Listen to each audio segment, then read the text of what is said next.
Good evening, everybody, and welcome to IsoNation. We've just popped back in from clapping for the carers outside. Hope you guys have too. And I'm joined by Emma Easton. Hello, Emma. How are you doing? Hello, really well, thank you, Rachel. Thank you for joining us. So this is for our 14th episode of Leaders Insights. It's great that you were recommended by Neil Harvey, who joined us for the second interview way back when things were a bit different, actually. So it'll be interesting to kind of catch up and see where we're up to, especially with the news this evening from the Prime Minister. So I want to introduce Emma. I've been looking forward to this all week because she has created a new business whilst in lockdown, which I think is quite some feat. And you're already sort of getting some great feedback, some new clients, some new business. So this is all really great stuff to hear at the moment. And I love the name. I've just got to say it and then you can tell us all about it, Emma. So Emma's new business is called Business Bollox. Love it. Tell us more. Okay, well, I guess it's quite a Marmitey business name, and I think at the moment we all need something with a little bit of humour. We need a bit more humour in our lives. There's plenty to be serious about, and we're kind of thrown into this, having been made COVID redundant, and you could mope around for a tiny weeny bit, and then thought, actually, I've got loads of skills, and there's ways in which I can help small businesses with the skills that I have, and enjoy it along the way. And it struck me that lots of business owners, excuse me, that I'd spoken to had said, we love the reasons why we got into business, but hate all the bollocks that goes with it. Yeah. And that just stayed and percolated. I thought, actually, do you know what? That's absolutely perfect, because how I can help is helping businesses get rid of, or not get rid of, because you still need to do some of this stuff, but the stuff that you don't like doing, that you consider bollocks and is different for everybody, hand that over to someone who loves it and get back on with the stuff that you love, because you got into business for whatever it is that you love doing, not the admin or the marketing or the sales or the process. Hand it over to someone and just get back on enjoying it. Yeah, absolutely. Well, I think it's a great name, and it might be Marmite's, but it certainly stands out, which is what you want to do. I'm sure it's standing out on video calls, but hopefully in the future, when you're out and about networking and meeting clients, it's a great icebreaker as well, isn't it, to have a fantastic name like that? Yeah, it is. And the other thing is that I was doing this of creating a glossary yesterday, and it just reminded me that actually bollocks can be good and bad. And there's the dog's bollocks, brilliant. I was wondering where you were going. Okay. Right. And utter bollocks when it's rubbish. And so that's why business bollocks, sometimes it's great and sometimes it's really not. And I think we've had probably a whole lot of really not just recently. And, let's try and find a way to get back to the total dogs. Yeah, absolutely. Well, I can see we've got some nice viewers already giving us a wave and saying hello. So if you are watching, do give us a wave, like and share and comment on this interview, because that is what will get it seen by more people and grow the business community. We are here as IsoNation to support businesses that are working through this lockdown, working through this scenario, and helping others, really. So we get people on to share their insight, to share their experiences, like Emma's going to today, with what they've been up to, and hopefully that helps other business owners. That's what IsoNation is all about. So please do like, share, and comment. I might say that a few times in this interview, and I've just shared it myself on my Facebook. So hopefully we'll get some more viewers joining us as well. So yeah, I think that's such a great name. And at the top there, you mentioned you were made COVID redundant. So, it just goes to show the effect that COVID-19 is having on businesses. People are having to make tough decisions. You know, there are redundancies, there are people on furlough, there's a lot of uncertainty.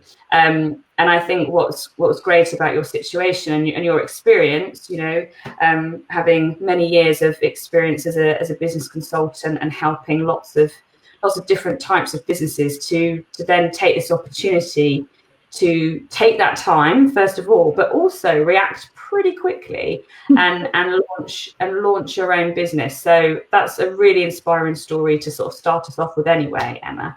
But tell us, so you've been speaking to obviously potential new clients, potential opportunities.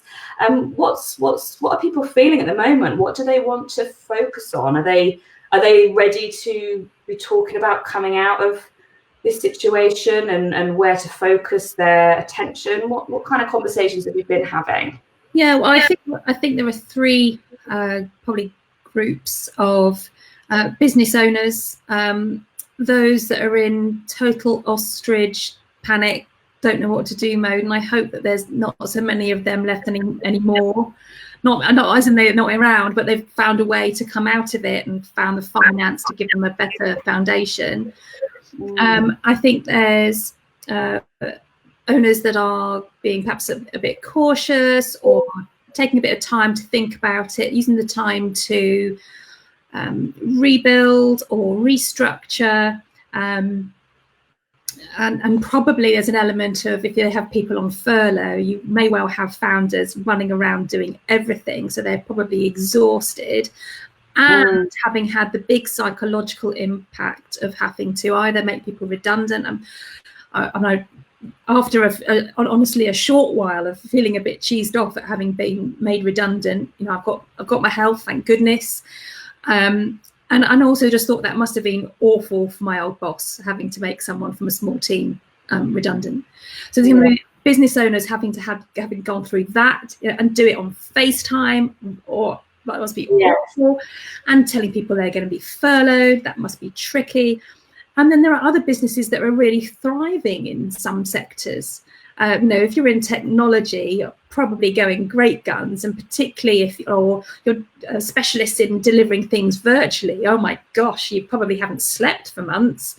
So I think there's a real group. The people that are talking to me are in the camp of cautious optimism, I would say, and wanting to give themselves the best possible foundation for coming out of lockdown. And also thinking about how they can come back from lockdown, bring colleagues back, whether that's physically back or, you know, virtually back, remotely back, and how can they do that in as safe a way as possible. Yeah, absolutely. I mean, it is a strange time, and I think to begin with, those first kind of reactions, you know, how long is this going to last? A lot of uncertainty. Do we need to change things up now? Do we need to close? You know, all of those questions. And now, can you believe that we've got it up in the corner there? We've got this day 66 of lockdown in the UK. That's, you know, a pretty long time that we have been in this situation. And now things are looking to make a slow progress out of it, which I think now has sort of triggered other questions for individuals and for business owners, because what's the best thing to do? What's the safest thing to do? Are we rushing things? You know, there's a lot of more questions now that we need to look at, and people need to obviously put planning into place, put their own exit strategy into place, adhering to, you know, government guidelines. And then seeing where we're at. What do you think? Do you think people are going to be going back into their offices? Let's talk about more office-based businesses to begin with, rather than specific industries. But surely the message is still, if it's safer to work from home and you can do that, and people are finding that product levels are actually really good and things are working well. Yeah. Do you think there will be a big change, that people will stay working from home, or is everybody desperate to get back to their office? Well, there's plenty of stats around, and maybe there's, the conspiracy theorists are going to say, well, that's because it's the virtual companies are putting out messages saying that everyone wants to stay working from home. But I think we've had a taste of how working from home or at home could work. Excuse me. And I think it's been really tricky for people having to juggle working at home and homeschooling. Yeah, that's been a super tricky one to juggle, and certainly in our house that's been tricky, and massive thanks to my husband for doing that and looking after the kids while I get on and look after this stuff. But I think that people will might want to go back to the office 1 or 2 days a week to have some social interaction, but work from home and find that balance of work is my kind of gut feel. And certainly from meetings that I've been part of, online panels and so on, that certainly was the sentiment. Yeah, absolutely. I mean, we've chatted off air, so to speak, about juggling childcare last week. We've both got two young ones, and as many viewers know, I'm also pregnant as well. So there's a lot going on, and it's interesting. I think there's small wins. There's wins throughout the days with that, and then there's some real struggles. Yeah, I think it'll be interesting. I think there have employers and employees have had the option to request flexible working for a long time, and there will have been companies that have perhaps shied away from it, thinking that perhaps there's not a way that they can do it, perhaps where they have sensitive documentation and have been worried about security and working from home. And what this situation has done, if we've got to put our super positive hats on, is it's really accelerated that change. It's had to happen. It's not been a nice thing to do on the chief technology officer's list. It's actually, we've had to do it, and companies with VPN capacity have had to up it so people can work from home. Software licenses, security, etc., have happened.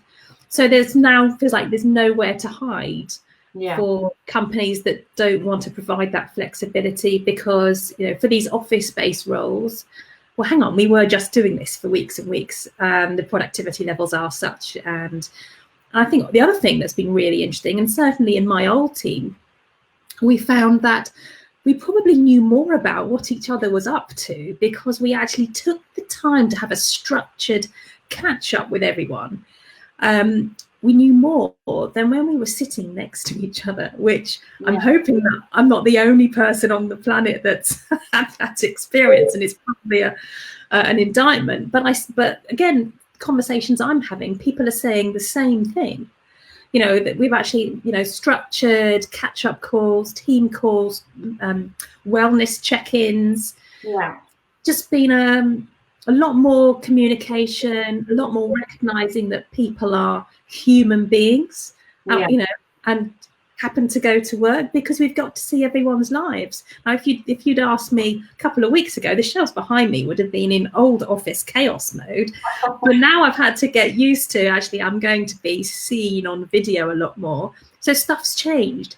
And, I was on a call earlier with someone I'm working with, and my 2 kids came in, and it's normal. But you imagine 3 months ago, we would have died of death. If my kids had come, actually I probably wouldn't have done because I love them, but there would have been this kind of awkwardness, like, oh, I'm terribly sorry, my kids have just come on the call. But we're doing it. We're having cats walking across keyboards, dogs barking. We're just singing from the garden and the windows, dogs barking, all things. I couldn't agree more. I think it's actually such a lovely part of the situation. And again, people that I've had conversations with, clients, they love it. We've got to know each other a little bit better than we had actually when we were meeting each other face to face. And perhaps it is almost some of that business bollocks, that kind of formality when you're going to a meeting and you've got to be suited and booted and pretend, everything's this way or that way. We're not all in the same situation. Everybody's situation is very, very different, but we all understand that we are working from our own homes with different pressures and different things going on. And I'm the same. I love it when my kids come in when I'm on a call, because people can see this is the reality that we are dealing with, actually. And I think from, the most off, people are doing really well from it as well. And then there's the question of some year groups returning to school. So that's kind of a big change for people to come to terms with, I think. And are they going to be doing that? Is that going to help? Because perhaps those with younger kids that could go back to nursery or back into reception in year one, they might find it easier to work from home, or perhaps people are going to be, things are working okay at the moment, and we're going to keep doing what we're doing, really. Yeah, we've made the decision I have a son who's in year 3, so we can't go back yet, and a daughter who's in the sort of nursery and sort of reception class, so she could go back. But we've decided to not send her back at this point. I have to say the school have been awesome. They've been communicating with us, and it was absolutely our choice, gave us all our options. But we've decided not to send her back just yet. There's asthma in the family, so we don't want to kind of expose to higher risks. And you know what? Luckily, thank goodness, my children are really thriving, and my husband and I haven't killed each other yet, so it's always a good sign. But the kids are really thriving at home. They find it difficult to adjust, and we've tried to make it as normal as possible. I think we're going to have to come up with a new word for what normal is. Yeah, so we try to make it as normal as possible. And we've had family members on Zooms and Google Hangouts, and my son had a birthday in lockdown, as lots of people are having. And he actually said it was his best birthday ever. So I think I just need to rein back all the birthday celebrations in there. Well, that's it. We probably do too much, don't we? We probably run around to different clubs and exercises, and birthday parties become this major thing. And actually, going back to the sort of simplicity of living, when I think you're in a similar situation to us, we've got asthma in the family. Obviously, I'm 30 weeks pregnant, I think, lost track. Now we've been super cautious, and we haven't been going out too much. We've literally have been sort of living the simple life at home and in the garden, and in a similar situation to you. And obviously, everybody's entitled to their own decision and what's going to work best for them and how they're working. But I don't think we'll be sending our daughter back yet. She's year 1, but she's loving life with her younger brother and us around all the time, and we're doing as much as we can with them to stimulate them, as well as obviously running our own business. And I think that everybody's got to just decide what is working for them at the moment. Yeah, I think there's something weird about this situation, in that we have an imposed lockdown. And again, maybe it comes back to being a sort of a positive thinking kind of a person. But we have this imposed lockdown, but I think also it's given us a bit of freedom to be able to make our own choices. And like we were just saying, by keeping my daughter home from school, I have a choice. And I'm not going to be penalised by school. There's a whole lot of flexibility that's being afforded, and people who are on universal credit at the moment don't have to go through a ridiculous nightmare of trying to apply for jobs that you're never going to get. From a mental health point of view, for the moment, you haven't got to do that, which I'm sure someone's going to have a grumble about. But let's be realistic. There aren't a whole lot of jobs to go for right now. So why would you put someone through that horrible anguish? And if people ever had to apply for benefits, or, just applying for jobs anyway, in the best of circumstances, the pushbacks that you get and the non-responses and everything else, and recruiters telling you, it's all on hold.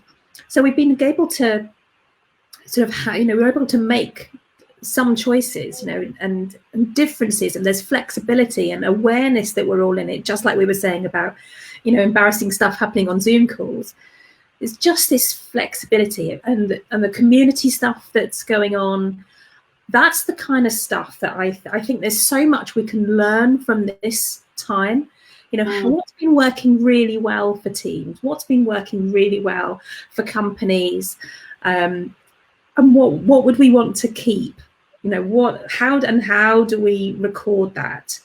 I think that's going to be something that's really critical, and I think that there's, as we go back to the office, I think there's going to be a lot of companies are thinking about the spacing, and that you won't have chairs sitting next to each other like you might have done in the past, and hot desks are no longer a thing. Yeah. But I'm not hearing a great deal of something. This kind of slightly bothers me, and I'm going to wave my flag for it, is being mindful for how it feels for people coming back to work. Yeah. You've got to think about how am I going to get there? If I'm reliant on public transport, how's that going to work? How am I going to distance on public transport? You've got people coming back to work either physically or remotely, but the people who've been furloughed, you're going to have some people who are really delighted to be back at work because they were frustrated as hell.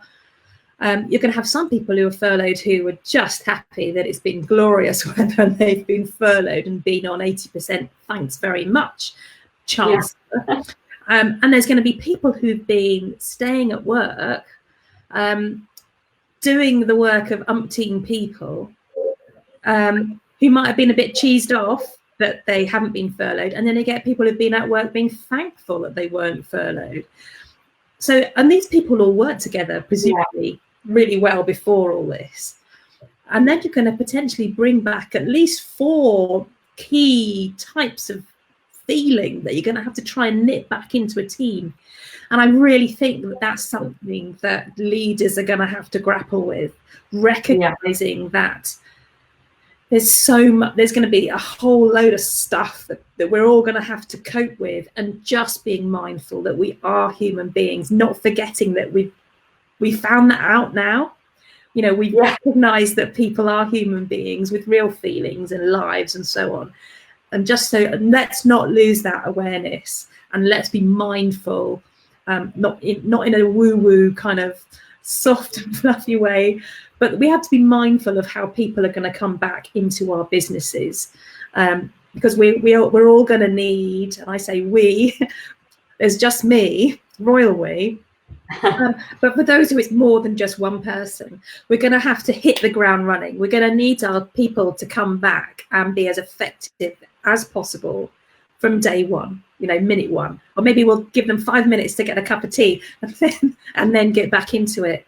And for those people who've been, looking after everything, how do they then offload that? And it's, I heard someone the other day say it's a bit like when you've been on holiday and you come back from holiday and you're not quite back into work. These people are going to be coming back, definitely not on holiday, but they're going to have to get their brain back into thinking about work. And processes may have changed. The whole stuff may have changed. What they're doing may have changed.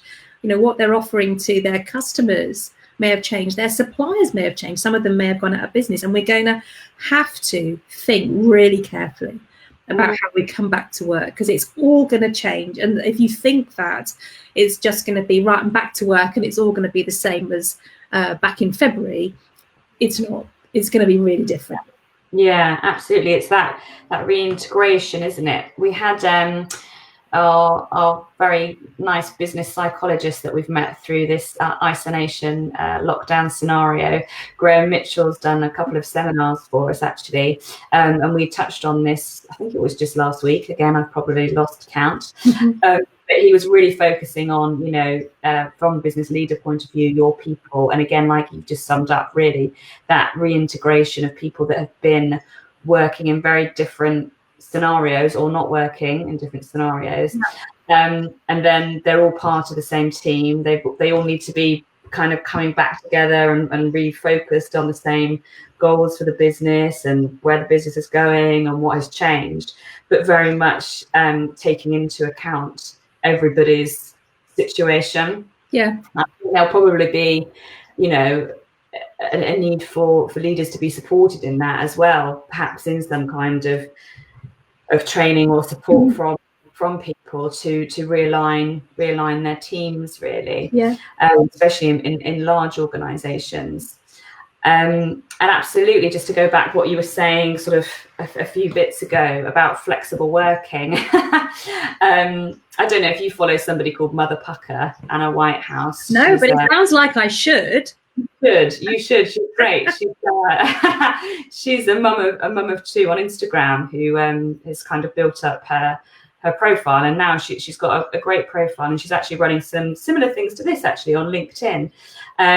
But she has been sort of fostering for flexible working, not just for parents, but for people that are carers of other members of their family and things like that for a long time. For years, just like literally, stood outside trying to create a big movement. And now she's very thankful to what's happened in this situation, to the fact that it's shown that people can work flexibly. It's shown some of those larger organizations that people can be as productive when they're not in the office, and to get away from some of that archaic attitude, and to really sort of see the transformation of businesses in this way has been very interesting, and to not lose sight of that when we return in whatever way we return. But similarly, the fact that we're not just working from home, we are working from home through a global pandemic whilst potentially looking after children and other things going on. So it's not quite more productive working from home without all that.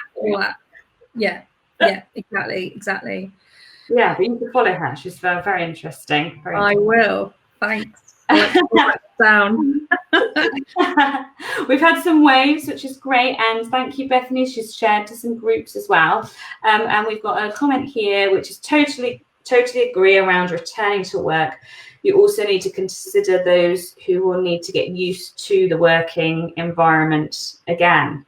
And actually, when I ran the seminar with Graham last week, there was a comment that actually somebody had been brought on board just before lockdown has happened. So actually, how are they integrating at the moment during this virtual world, and then again to come back into the office when that does happen? So so many different scenarios, isn't there, and different things that people need to be aware of. I've been really touched on what I've started working. Can I mention a brand name? Yes. Okay. I think it's like the BBC and we're on the red sofa. So I've started working with this awesome company called Auris, but they have an app called Finetti, and I've started working with them obviously through all this. So although I know the chief exec from a while ago, I've started working with them purely in lockdown. So I've not gone to the offices, I've not met the team face to face, and it's all been on Google Hangouts. Other video calls are available, and I already feel completely immersed, completely part of the team. I feel, and again, maybe this is a personality and mindset type of thing, but I feel so passionately about, the product and the offering. So any parents out there that are homeschooling, go to the App Store and download Finetti. It's the most awesome thing that you're going to do today, apart from obviously watching this. I'm going to do that as well. It sounds do. It's utterly awesome. But the key thing for me is, for anyone who's been starting a new job or potentially has got to start a new job during this time, because people will have, accepted offers and then had to give a cheeky notice. There's going to be loads of people like this, and unfortunately, there's some statistics I think around people who've been furloughed, and a whole load of them not potentially going to be going back to their old employers. Yeah. So I think we're talking about that from our business impact survey. Yeah. So that's just to fill you guys in if you haven't seen them yet, from our business reaction reports, which is pinned to the top of our Facebook page, by the way. We had, from the people that filled in the survey, it was 54% of businesses had furloughed staff. I think it's a little bit lower I think it's higher than that on a big national average. And of those that have furloughed, they are actually only expecting to reactivate 60% of those. And I thought that was particularly high, and again, probably increases this fear of uncertainty and what's really going on out actually. Yeah. And again, you've got this, a feel for business owners who not only they might have had to make a decision on who would have been made redundant a while back, and been thankful to have the opportunity of furlough. But different industries are going to come back at different times over the next few months, by which time companies are going to have to make their own investment and not be completely supported 100% with the furlough scheme. So then what happens? And there'll be some companies that have been able to keep fluid, and the cash flow is going to be okay, maybe not perfect, but okay. But for others, not so much, and there have been some terrible stories of big business not paying their invoices on time, and that has a massive impact on smaller businesses. Yeah. And I do genuinely feel shame on you, and that is utter bollocks for anyone that's been doing that, because generally big companies have deeper pockets than the smaller ones, and they should know better. And I think that it will come back to haunt them in some way. I think what goes around comes around. On the positive side, the behaviour within this time is, and how would you feel to know that you worked for an organisation that didn't pay its suppliers promptly and subsequently put them out of business? And I think that we'll hear stories like that. I think that will come out. Conversely, I've found that the businesses that I've been talking to and been networking with, even if they're not in a place to work with me at the moment, I found them so supportive, and and that for me is a massive boost. Like, I must have been drinking too much gin to have set up a business at the beginning of lockdown. But they've been also supportive, and excuse me, too much talking, and making referrals and making recommendations, and like, gosh, Emma, you really need to speak to these guys, and that's just come out of the water. And I think, some lovely feedback I've had has been that, Emma, you're just about helping people, and that's where we should be right now, isn't it? Helping each other. Definitely. To build, sustain, grow ourselves, and like we said just now, what goes around comes around. Yeah, absolutely. And that's why we set up IsoNation as well, to really be a sort of helpful community for people. And we've connected with lots of interesting people throughout loads of different industries, and hopefully given them an opportunity to connect with other people and viewers that are watching as well, to gain that insight. I think that's all you can do in such a strange situation that we're in now. Again, from our survey, we had that 72% said that what they needed right now for business leaders was a clear exit strategy, top of their priority. And also 70% of them said that what they needed right now was marketing, and that was going to play an important role after lockdown, which I think is very interesting, and something that we both work in. So that's brilliant. Yeah. I'll put something in the ticker tape. This is where you can contact us, right? We talked at the beginning about the sort of new sort of the next level. We're into level 3 of the COVID alert system. So we've been lowered to level 3 now after the 5 tests were met. So this evening there's been the announcement that obviously not only are schools potentially reopening from next Monday, we also know about the shops, that all shops are going to be open from the 15th of June. And now we can meet with 6 people in parks or gardens as of Monday. So there sort of seems to be a very big shift, in my humble opinion, from obviously the very strong stay home, stay safe alert, that message that the government gave us to begin with. It now feels, again, to me personally, is that's quite a big step out of where we've been, and they've said that the marketing of the stay home message has been so successful that people are feeling nervous. We spoke at the top of this before we went live that you know, the potential of a second wave is something that is of concern to people. How are you feeling? Do you feel that? Is that something that, do you feel like we're rushing it too soon, or do we need to get back out there, get businesses, you know, top priority or reopening? And I think it's really tricky, and I absolutely would not want to be Prime Minister or any of the advisors. And there's probably a damned if you do and damned if you don't. I think there's probably, you know, we probably need both. We need to be able to get back to doing business, and whatever it is that's stopping us from doing that with what's, you know, with the situation at the minute, you know, we need that to stop, go away as soon as possible. But I am, on the flip side, really worried that we will have a second wave. I've been doing some research on pandemics, and you know, whilst, you know, we'll talk about unprecedented, so that's another bollocks bingo right there. Yeah, whoop whoop. I know I'm going to get a text about that, unprecedented. Excuse me. I think that, you know, doing that research, a lot of pandemics, it's been the second wave, so it's like a kind of lulled into a false sense of security, and you can get back to doing things.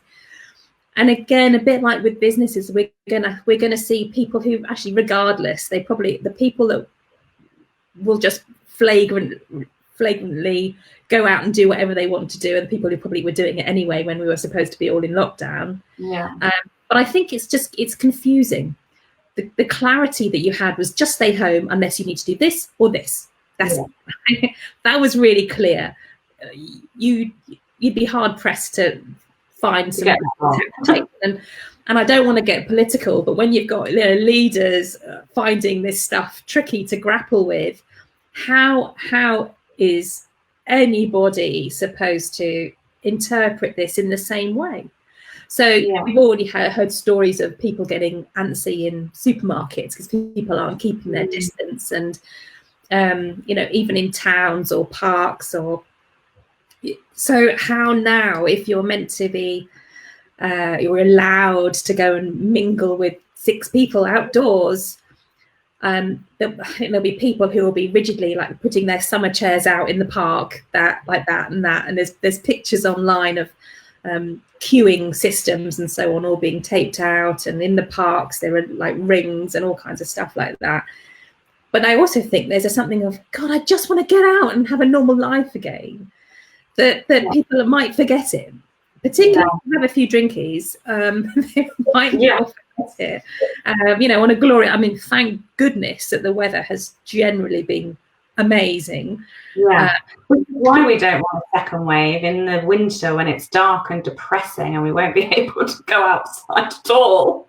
I mean, I managed to listen in on or participate in a webinar that had a respiratory virologist on it, and that was really interesting, having his perspective, because it felt like it was completely politicized. It was, you know, this is probably the best person to speak to and ask questions. And his perspective was certainly that they would be, and in the modelling and, you know, what they know about viruses, and, you know, and I guess there's gaps there, but generally they think that we'll see multiple waves, and the issue will just be how big those waves will be.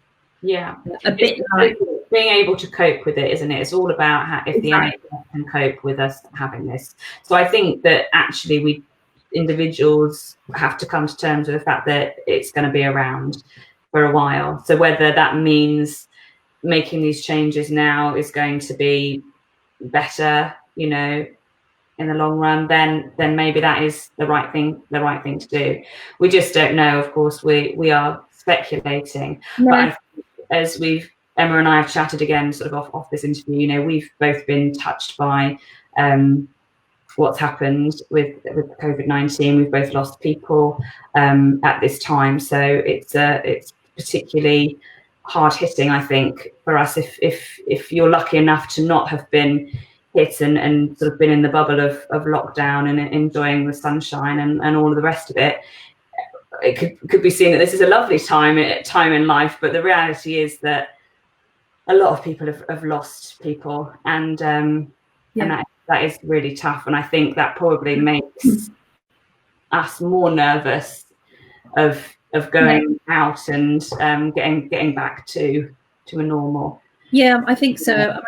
I was talking to someone the other day, and in some ways, because I literally haven't gone anywhere, my husband has done the shopping. I am super lucky. So I've not seen the queuing outside the supermarkets and so on and so forth. So it really, I mean, yes, I've had people die from COVID in my network. But it still feels a bit like, and I'm dating myself now, sorry everyone, but it does feel like, I'm gonna wake up and it's gonna be like Bobby Ewing in Dallas and it's all gonna be a dream, or I remember that too. thanks. Or Willis is gonna like jump out, save the day and say yippee-ki-yay, and it's all gonna go back to February, Yeah. But and for people who haven't been touched, I can absolutely see how it feels like that, and it just feels bizarre and surreal. And but for people who it has touched, and there'll have been people who've lost people and people who've been in hospital, and hopefully they've come out, but they'll have been impacted seriously by it. But there's just a lot of crap that we're all going to have to deal with, health wise, psychologically wise, and I think we shouldn't underestimate it. I feel like I've mentioned that already, but just feel like we shouldn't underestimate the impact that this is going to have had on everyone. And gosh, the people who work in healthcare, people having to work outside of their usual departments to go and do intensive care type work, but not having the time to go and look after themselves, mentally break from it. The sacrifices that people have made is astonishing. People have taken themselves away from their family so they don't present a risk to them, so that they can keep looking after others. Amazing, That's kind of put, the business bollocks in perspective. And I think that's, when we're in the mire, when we're worried about it, then that's quite a good way in which to have some perspective that the world will carry on, and we will carry on, and we just have to find a way to, keep calm and carry on. It's frightfully British, but we'll find a way. And be thankful for what we have, and try and enjoy the journey as much as we can. And hopefully it's a bit more dogs than utter. Yes, I like that. We like the dogs. And also just to mention as well, teachers. I've got some friends that are teachers. I've got primary teachers going back. They've not stopped working, the poor souls. They've not stopped, and now they're going and having they're like, how am I going to run a class? I mean, oh yeah. Shout out to them. Also, we're going to round up tomorrow. We've got Nick Baxter is going to be back on IsoNation, chatting to another guest, and we always like to end the week on a really nice positive story about some things that like a business has been doing in the community. So we'll have that tomorrow as well to end on. But Emma, it's been so fantastic to chat to you. I love that you've created your business at this time, and that's something that's going to be, obviously go with you into the future as well. And exciting times, really, as people are thinking positively about coming out of the lockdown situation, as things are easing, as more people are talking. But also what I found, and you've obviously found as well, is that we can connect like this as well. We can connect virtually and still feel that connection. Yes, it's different to face-to-face, but perhaps in some ways people have been more open at this time than they would have done in a face-to-face scenario. So it's led to more opportunities, which I like. So I wish you all the best with Business Bollox. We will definitely be in touch.